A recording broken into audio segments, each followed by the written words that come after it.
Rise and shine. It's a new morning Saturday mini vlog. నేను మా friend 1 month నుంచి అనుకున్నాము వెళ్ళాలి అని. ఫైనల్గా ఇప్పుడు కుదిరింది. ఇంతకీ ఎక్కడికనేగా చెప్తాను. మార్నింగ్ 5:30కే బయలుదేరాలి అని అనుకున్నాం, కానీ ఇంట్లో పూజ చేయడం లేట్ అయ్యింది. నేచర్ని చూసారా ఎంత బాగుందో.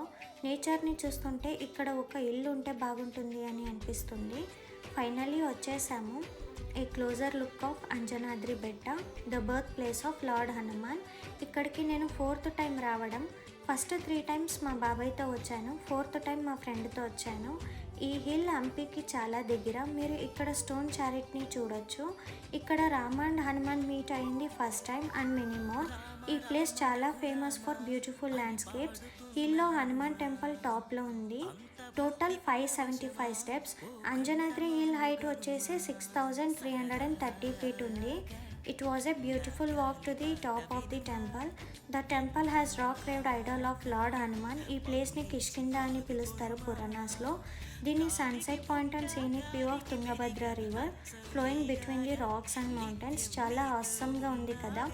మీరు టాప్ ఆఫ్ ది హిల్ నుంచి ఓల్డ్ విఠల టెంపుల్ కాంప్లెక్స్ మరి వేరే టాప్ హిల్స్ని కూడా చూడొచ్చు. ఈ హిల్ పైన చాలా కూల్ బ్రీజ్ ఉంటుంది. ఇక్కడ ఒక ఇన్సిడెంట్ జరిగింది. అది ఏంటంటే స్కూటీకి మర్చిపోయాము. స్కూటీకే వదిలేసి వచ్చినాం. దర్శనం అయిందే సరాసరి కిందికి వెళ్ళిపోయాము. హనుమాన్ దయ వల్ల స్కూటీ అక్కడే ఉంది. అంజనాద్రి బెట్టని ఇంకా ఎక్స్ప్లోర్ చేయాలి అని అనుకున్నాను, కానీ స్కూటీకి మర్చిపోవడం వల్ల ఫుల్ ఎక్స్ప్లోర్ చేయలేకపోయాను. Please subscribe. Thank you for watching a video.